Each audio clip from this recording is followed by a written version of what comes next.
If I could go back in time and give myself one piece of advice, it would be to stop choosing people who knew where to find me. I spent most of my life trying to connect with people who weren't meant to be a permanent addition in my life. Even in my early 20s, I figured out who is meant to be a permanent addition in my life and who is meant to be a lesson in just two ways that I've noticed within myself. First way is when I notice my emotions and thinking patterns no longer being in alignment with the core of who I am or the best version of myself. The second way is when I feel that I need to overcompensate for a connection despite knowing that the morals and values between this person or people and I don't align. What I find interesting is that in wanting to be chosen by someone or a group of people, it requires self sacrifice. And this can be anything that is tangible, intangible, time, money, physical, emotional, etc. It's anything that you have that you feel you have to offer. When I look back at my younger self, I think of all the times I wanted to be chosen by someone or a group of people and the desperate lengths that I took in order to be someone's first choice. I felt that I had to give something up of myself in order to be chosen, as if who I was internally just wasn't enough. And this is the cost of wanting to be chosen. The core of who I am is certain, calm, grounded, positive, optimistic. However, in order for me to get here, I had to overcome the toxic trait of wanting to prove my value to people.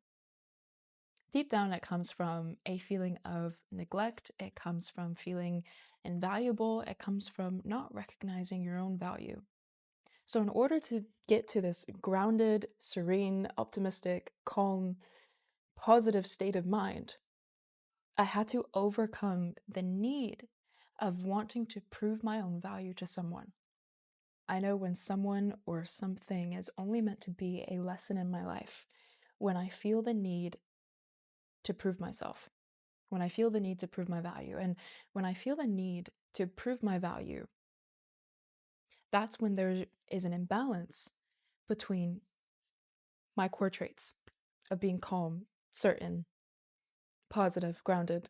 Everything that is external to you does not have responsibility over the way that you feel. You own that responsibility. You have that responsibility. But that doesn't mean that everything that is outside of you doesn't have influence. People, your environment, occurrences, life, anything external to you, that can influence your mood. But that doesn't own responsibility over you, over the way that you feel. You ultimately own that. Someone is only meant to be a lesson if their presence immediately evokes the need to prove yourself. There's so many different variables that can evoke the need to prove yourself and prove your value, whether that's romantic, platonic, in the workplace. When I start to notice this feeling, this toxic trait resurface again, I know that I have to take a step back and ask myself, who have I been shifting my focus on? Or what have I been shifting my focus on? Or who am I trying to prove value to? What am I trying to prove value to? Whether that's a person, whether that's a skill, a capability in careers. What have I been trying to prove lately? It is so important that as you are on this journey and the more conscious that you become, that you really monitor and you become a watcher of your thinking patterns. Because this is the thing with the subconscious mind, right? The subconscious mind doesn't know the difference between what is real and what is not. It is simply an engine and it takes in information, everything from when you're asleep to when you're awake. Your subconscious mind is constantly taking in information, which is why it is so important that you are a that you are a watcher of your thinking patterns, that you watch the way that you talk to yourself, you watch the way that you talk about people in order to really know and pinpoint why you are feeling this way. Who has influenced you? Who has been in your life? Who are you susceptible to? Who have you been vulnerable with? Things like this, or what, the things and the people that you are letting into your subconscious mind. It is so important that you watch your thinking patterns. Once this change is happening in your mind, it's going to go through your entire body, your nervous system. This is why it is so important that you are conscious, that you are so aware of what you are thinking on a daily basis or who you are thinking of on a daily basis. Because once that stress is taking over your mind, it's going to take over your body as well. There have been times where people have come into my life and maybe I don't know them that well. I don't really know their intentions, and it's been through simply spending time with them that I notice my emotions and my thinking patterns being out of alignment. And that toxic trait coming back up of like, oh, I wish that they could see this about me, or, things like this, or I feel like I need to prove myself in some way. I need to get their validation, their approval for something, as if who I am internally isn't enough. As if I'm afraid to be accepted. I'm afraid that this person won't accept me. And so that groundedness, that optimism and calm and certainty diminishes a bit and becomes imbalanced. That is when I know that I need to distance myself from that person. The more that you practice and you really tune into the way that you are feeling after you are spending time with a certain person or a certain group of people, the more in touch that you will be with yourself. And this is so important, and this is where intuition comes in. Your intuition will be 100% correct all the time. All the time. I have never had an incident, or I've never regretted not listening to my intuition. Suffering is intuition left unheard. So when you are spending time with someone or a group of people, and afterwards you feel all of these negative emotions arise and resurface, you feel the need to prove yourself, to be accepted, that person is a lesson. Now let's talk about wanting to be chosen by a specific person. Anything outside of God or the universe that provides a level of uncertainty or unknown should not be trusted. And this is people most of the time. As I've gotten older, I've realized that anyone that comes into my life that provides a level of uncertainty or lack of clarity about their intentions, I don't want any part of it. Nothing to do with it. If someone is not willing to reveal their intentions firsthand, as someone who wants to be chosen, you will naturally feel the need to sacrifice yourself until you see what's behind that curtain. Sacrificing yourself in exchange of seeing what's behind that curtain. It is finally when you hit rock bottom, where there's nothing left to give of yourself to this person, that then you will realize the severity of this situation and still not know what this person's intentions were. Why? Because when you're in the state of mind to be chosen by someone, you curate this potential of who they are, everything that they are, with the little information that they have given you. And the reason why that you feel the need to continue self-sacrificing is the hope that once you give something, that they will choose you. And then when they don't, you will give something again. Why? Because you are feeding into the potential of who they are. And it is finally when you hit rock bottom, where you have nothing else to give, that you will realize the severity of the situation and finally see their purest intention of not choosing you at all.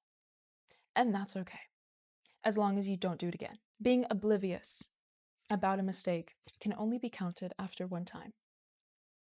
After the first mistake, and that is when you pick yourself up, you acknowledge the mistake, and you learn from it. It can no longer be counted as a mistake after the first time. And I'm guilty of this. In the multiple times that I want to be chosen by someone, I knew in the back of my mind that what I was doing, the self-sacrificing, the giving my all into someone who wasn't giving me clarity or uncertainty, it was wrong. Worse than wrong, it was self-disrespect. But it was the hope that I had clung onto. It was the hope that I had in this person that kept me going to keep sacrificing myself in hopes that this person would choose me. At the end of the day, that is self-disrespect and that is self-neglect. I find it so weird that I used to go out of my way to bribe people into choosing me, whether that was buying them dinners, buying them gadgets as I traveled, buying them certain things, anything.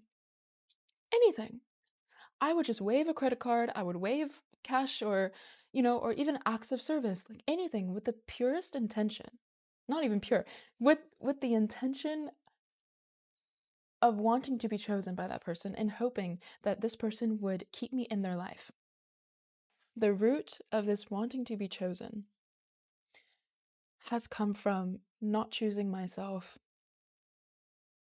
and not owning my own self-value. It has come from neglecting myself and not trusting myself. I had felt that who I was on the inside was broken, imperfect, and sensitive. And if I were to reveal that to the outside world, to people, that it would make me less appealing.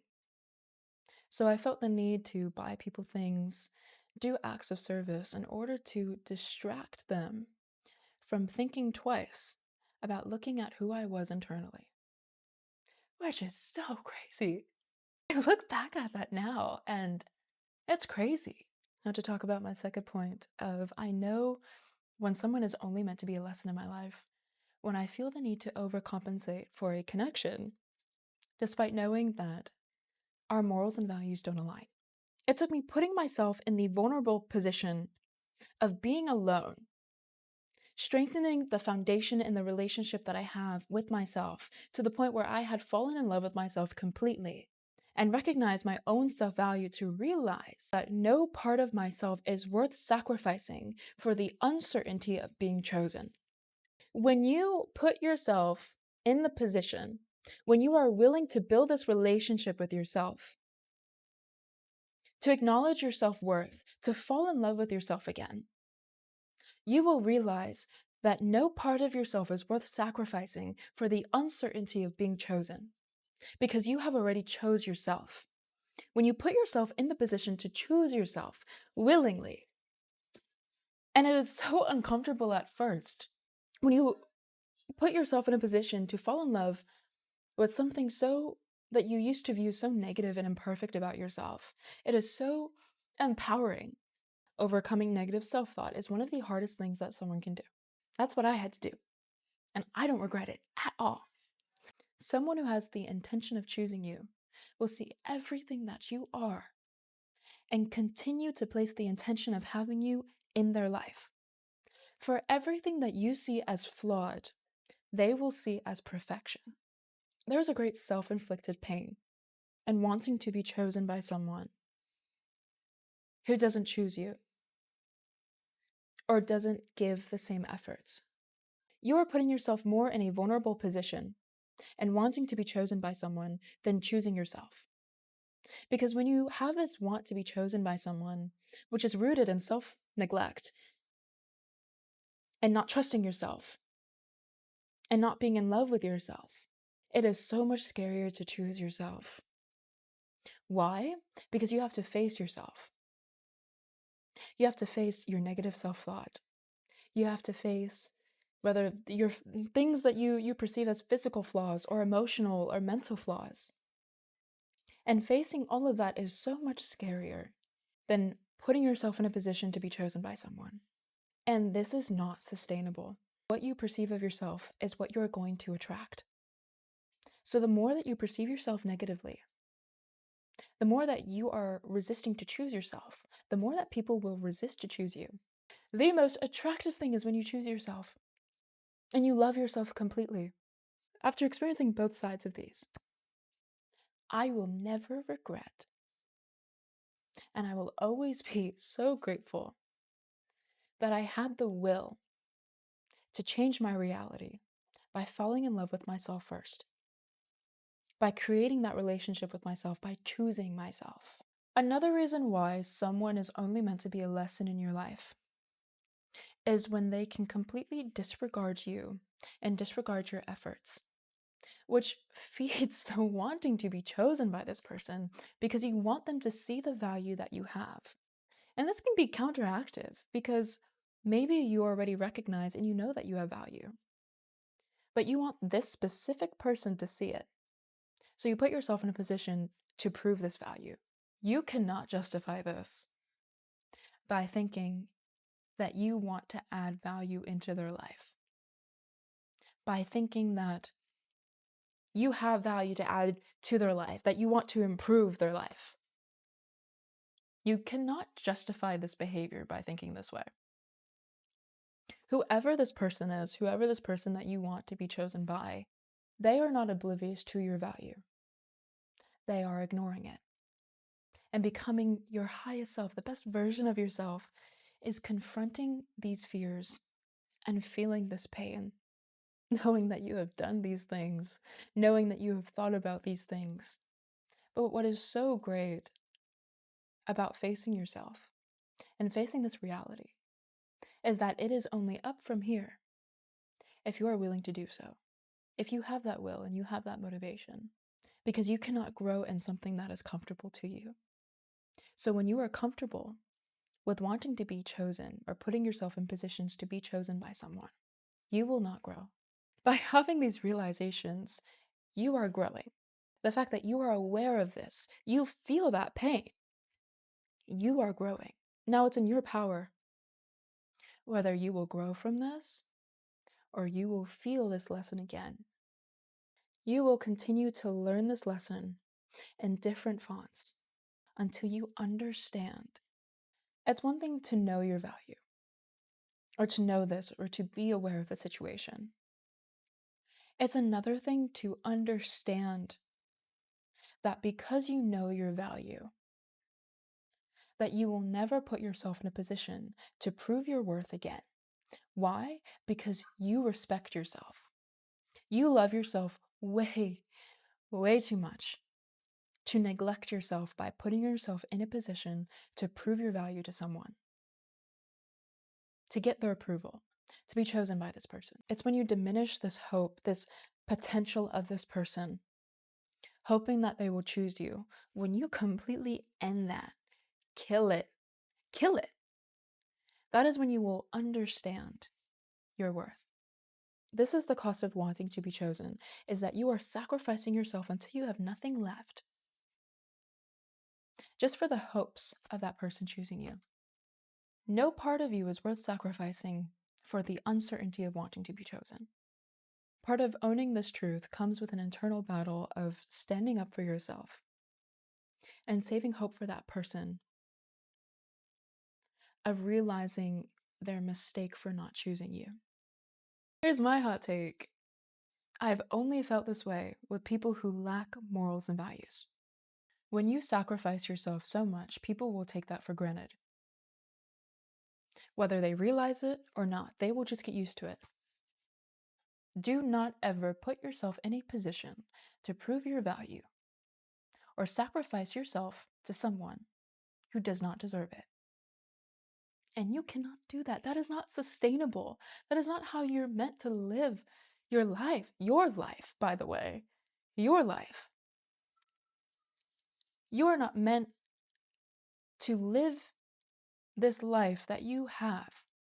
This one life that you have, by the way, where not every moment is guaranteed. Other than this present moment right now, you are not meant to live this life with the purpose of being chosen. You are meant for so much more than that. You are meant for so much more than that. And deep down, you know it. You know that you are meant for so much more than being chosen by someone.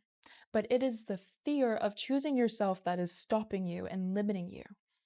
And as scary as facing yourself is, it is the most rewarding and freeing thing ever. Why do you think that people will go their entire life with the limiting beliefs in their head? Why do you think people will go their entire life falling into distractions, falling into the validation of the external world? Because they are afraid of themselves. They are afraid of the monster that they have created about themselves. Look, you need to pull out the weeds in order to grow a garden. Like, that's how it is. You have to pull out the weeds in order to grow a garden. Everyone is capable of doing that. You are capable of doing that. If you can watch this video and have the awareness of this pain, feel this pain, if it resonates with you, you are one step closer than most people on this planet who neglect themselves, who are afraid of facing themselves.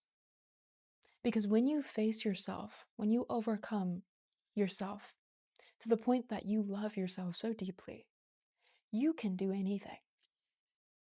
And it is so freeing to know that you can do anything. It is so freeing that you know that you love yourself, that you trust yourself with everything. To be able to fall back on yourself, to have this relationship with yourself, to choose you, and to be able to walk away from anything that makes you feel that you need to prove who you are is powerful. It's the type of power that people feel. Like, it's the type of power that people will feel, that people will see. So I feel that I don't even have to say what the solution of the cost of wanting to be chosen is, because it is simple. It is choosing yourself. It is facing that fear of facing yourself. You're capable of doing it. If I was capable of doing it, you're capable of doing it. Everyone is capable of facing themselves and growing this relationship with themselves where they are so in love with who they are that they are not willing to compromise that for anything. And when you choose yourself, you will naturally attract people who choose you. Just as when you think negatively, you will attract negative. When you think about not being chosen, then you will not be chosen. You will just be disregarded. You won't need to build this potential of who this person is in hopes of them choosing you. You will know. There will be no confusion. There will be no uncertainty. You will know that this person wants you in their life through their efforts, not through what they say. And until then, you will choose yourself. This is part of this journey. This is part of self-growth, is that you choose yourself and that you realize that your mind can also be your best friend. On that note, if you are watching this or if you're listening to this, then I hope that something struck for you and that this encourages you to continue on to your self-growth journey and to choose yourself. Thanks for tuning in.